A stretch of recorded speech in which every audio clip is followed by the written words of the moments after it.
pour toi des prières à Dieu comme je voudrais. Mais Dieu qui connaît le passé, qui connaît l'avenir, c'est lui qui décide. Est-ce que je me fais comprendre? Je me fais comprendre. Il parle même de certaines personnes, il dit, quand il fait le mal, toi mon sacrificateur, tu regardes.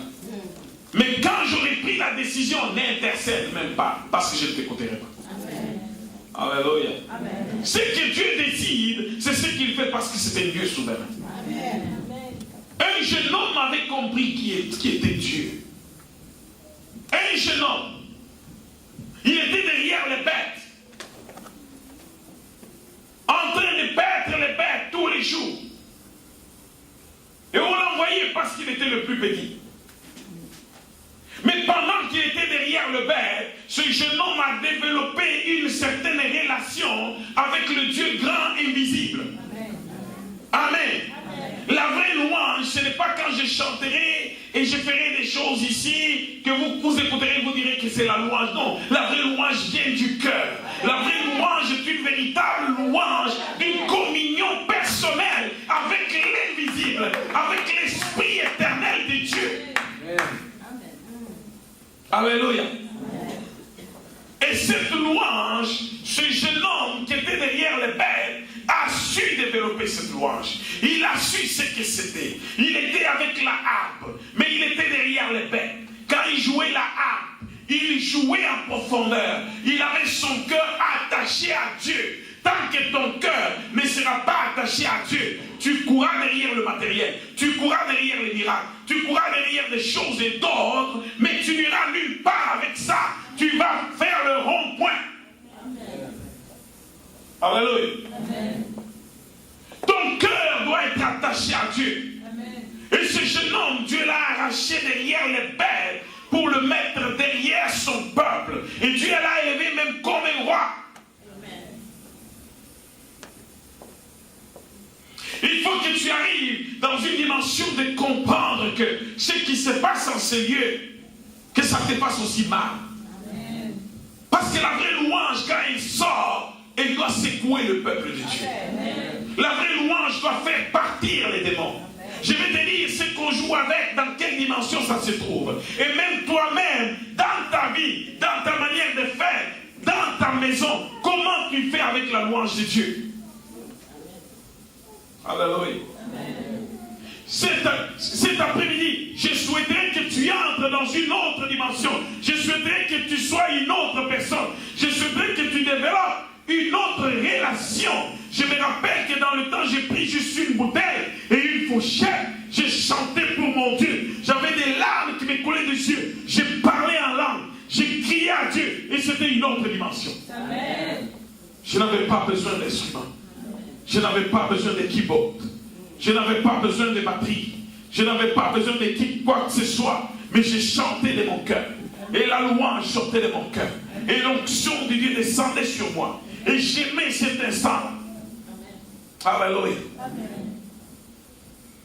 David était derrière les bêtes. David chantait. David jouait la harpe. Aujourd'hui, tu peux lire différents psaumes. Tu trouves ça des psaumes merveilleux, des cantiques merveilleux. David a composé ça en étant seul à seul avec Dieu. Et il est entré dans une autre dimension avec l'invisible. Les choses visibles sont passagères, mais les invisibles sont éternelles. Amen. Il est entré dans la dimension où il communiquait avec les anges, où il développait une autre chose. Alléluia. Tu attendras quoi? Qui pourra te pousser en arrière pour que tu fasses ça? La vraie louange, la véritable louange de Dieu, parce que Dieu aime la louange. Amen. Et David s'écrit, il dit, quand je m'écris, loué soit l'Éternel, je suis délivré de tous mes ennemis. Amen. Quand tu loues, Dieu te délivre de tes ennemis. Amen. La délivrance vient quand tu loues. Amen. Quand tu loues véritablement, la louange qui vient du cœur, comme il dit dans Psaume 18, 4, quand je m'écris, loué soit l'Éternel, je suis délivré de mes ennemis. Amen. Et il n'arrête pas, il dit dans Psaume 22, Dieu siège au milieu de louanges d'Israël. Psaume 22, 4, Dieu siège au milieu des louanges d'Israël. Peux-tu dire avec moi, Dieu siège au milieu des louanges d'Israël? Oui, oh bien-aimé, Dieu siège. Et quand il siège, tes ennemis sont passés au jugement. Parce que ton Dieu siège. Et là où il siège, où est-ce que le mal va siéger? Où est-ce que la maladie va siéger? Parce que Dieu siège. Hallelujah. Dieu siège. David qui a compris dit que tout ce qui respire loue l'Éternel. Que tout ce qui respire fasse quoi? Est-ce qu'en ce lieu tu respires? Est-ce que tu respires? Es-tu prêt à louer l'Éternel? Es-tu d'accord de louer l'Éternel? Si tu respires, tu dois louer l'Éternel. Que tout ce qui respire loue l'Éternel. Louez-les. Il crie, il dit, louez-les dans son sanctuaire. Louez Dieu dans l'étendue où éclate sa gloire. Louez-le selon l'immensité de sa grandeur. Et psaume 50 dit, louez-le avec des tambourins. Louez-le avec des danses. Louez-le avec des tambours sons de la trompette. Louez-le avec des cymbales sonores. Louez-le avec des cymbales retentissants. Louez-le avec le luth. Louez-le avec des instruments à cordes. Louez l'Éternel. Bien-aimé, tu n'as pas compris le secret. Et cet homme qui aimait beaucoup louer l'Éternel, Dieu l'arrache derrière les bêtes. Amen. Il l'arrache derrière les bêtes. Il appelle c'est l'homme selon mon cœur. Amen. Quand tu entreras dans la dimension où tu sais louer l'Éternel, où devant l'Éternel tu ne restes pas comme ça et tu observes, mais tu loues. Non pas ce que dit, ce peuple m'honore avec leurs lèvres, mais leur cœur est éloigné de moi. C'est pourquoi vous voyez les gens qui viennent, ils apparaissent les jours dans l'église, demain ils sont dehors, ou les jours dans l'église, demain ils sont dehors. C'est parce qu'ils n'ont pas le dépôt. Amen. Le dépôt n'y est pas. Il n'y a pas de racines. Quand il parle de parabole du Seigneur, il dit, la parole est tombée là où il y avait des épines. À cause du souci du monde. La parole, la semence n'a pas su prendre des racines. Il a été étouffé par les épines, par le souci du monde. Et il y en a qui ont reçu la parole le long des rues. D'autres l'ont reçu où? Parmi la pierraille. D'autres c'est parmi les épines. Mais sois une bonne terre. Alléluia. Sois une bonne une histoire merveilleuse. Amen. Dieu fait au-delà de ce que nous pouvons penser ou imaginer. Amen. Ce n'est pas là où tu attends Dieu que Dieu va sortir. Amen. Ce n'est pas là où tu penses que lorsqu'en faisant ça et ça que Dieu va faire. Amen. Dieu fait à sa façon. Amen. Alléluia. Amen. Dieu fait à sa façon. Amen. Et David avait compris. Amen. David avait su qu'il devait développer une relation avec Dieu. Amen. Il avait commencé à louer Dieu à tout moment. Amen. Chanter Dieu. Il criait, il chantait, il jouait de la harpe. Ce qui fait que quand bien même Saül avait attrapé l'esprit méchant, un esprit mauvais qui l'agitait, on est allé chercher David pour jouer de la harpe. Et quand il jouait, il chantait. Et l'esprit méchant dans Saül s'est calmé. Quelle puissance, la louange. Amen, amen. Amen, amen. Corrige, on ne joue pas avec la louange de Dieu. Et ça, je ne suis pas d'accord. Alléluia. Amen. Louer Dieu, ce n'est pas faire juste pour que les gens se sentent bien. Non. Il y a une communication qui se fait avec l'invisible. Il y a une dimension dans laquelle il faut entrer. Amen. Et il faut entrer dans cette dimension pour toucher le cœur de Dieu. Amen. Il y a une louange qui touche le cœur de Dieu. Bien aimé, toucher le cœur de Dieu. Vous savez, dans le monde, il y a des gens qui ont chanté... c'est comme, je peux demander à notre frère, je m'excuse, frère Papi, je m'excuse, c'est toi que je cite. La Ligio, chérie Sion, tu es ma beauté, ça touche le cœur, hein? Amen. Hein? Amen. Les gens vont dire, oh, Papi a chanté. Non, mais il a chanté pour qui? Il a chanté pour Sion. Est-ce que vous me suivez très bien? Amen. Frère Papi, excuse-moi, c'est toi que j'ai vu. Alléluia! Amen. Alléluia!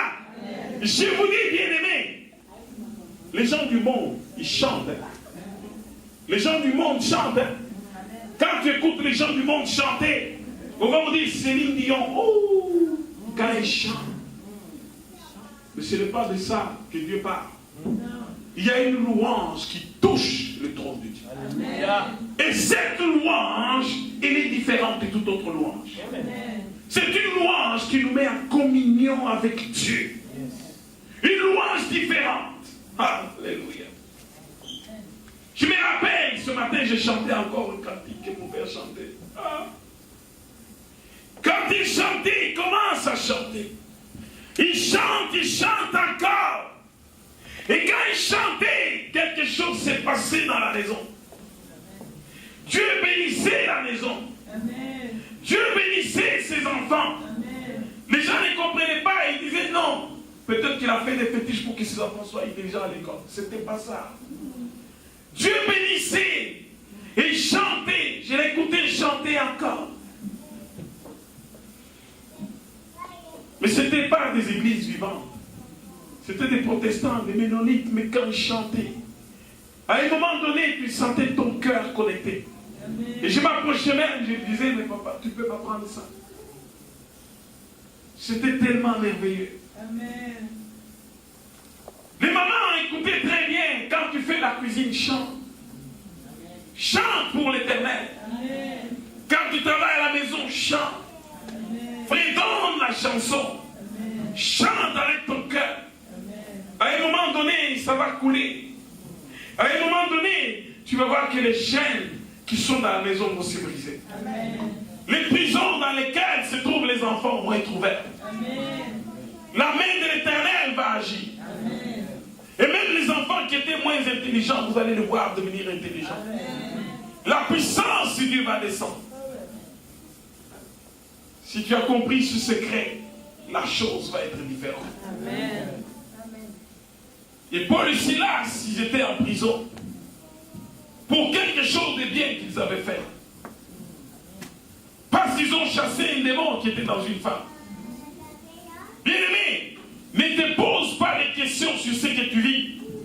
Beaucoup de personnes aiment s'apitoyer sur eux-mêmes. Ce n'est pas ça qui intéresse Dieu.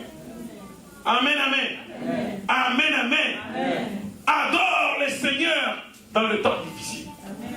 Loue ce monde dans le moment difficile. Amen. Vous ne savez pas combien ça touche Dieu.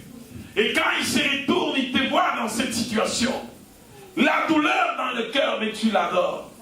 Tu bénis son saint nom.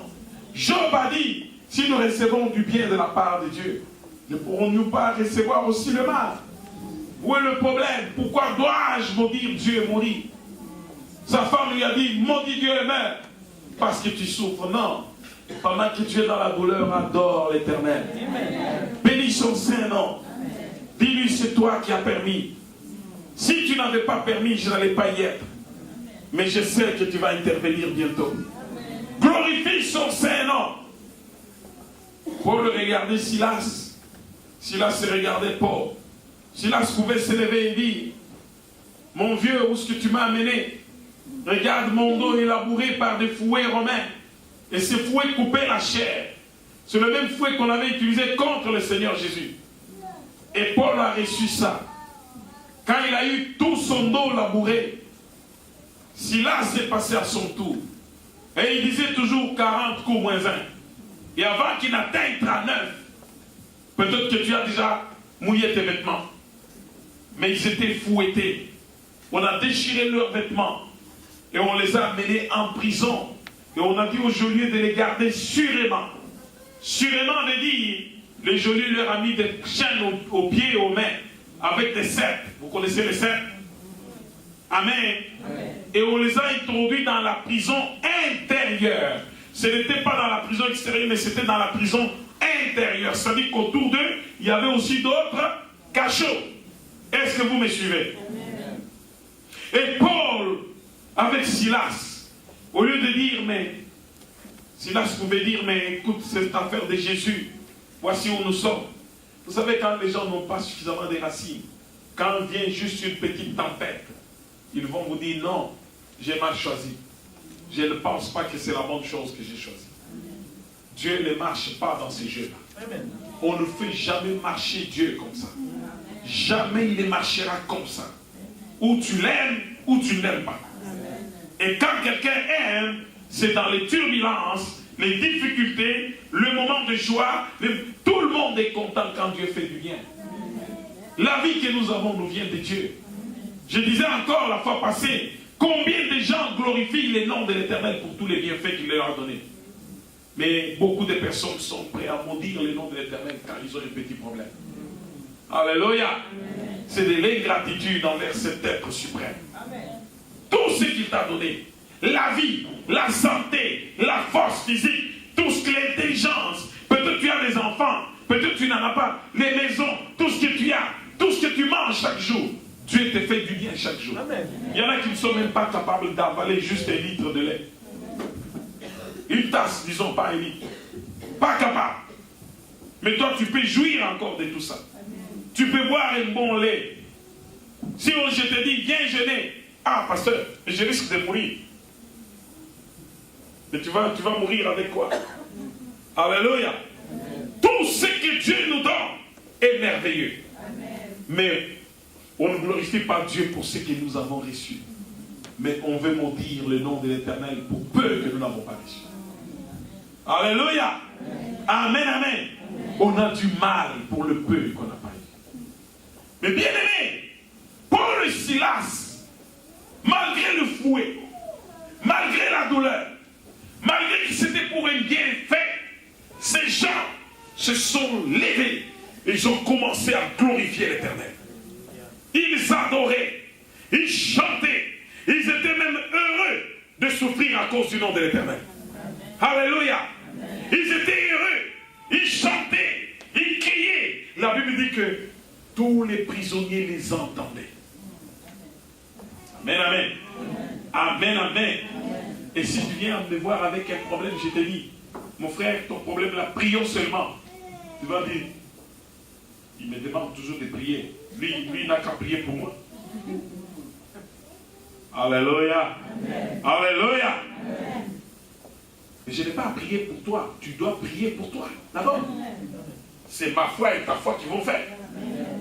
Si ta foi n'y est pas, à quoi ça sert? Le Christ disait toujours qu'il te soit fait selon ta foi. Selon ta foi. C'est ta foi, ma foi. Ça marche comme ça. Nous ne sommes pas des faiseurs de fétiches ou des miracles ou des magies. C'est la puissance de Dieu. C'est la parole de Dieu qui guérit et qui fait toutes choses. C'est la parole de Dieu qui délivre. C'est la parole de Dieu qui bénit. Amen. Amen. Le Christ lui-même a dit, les paroles que je vous ai dites sont esprit et vie.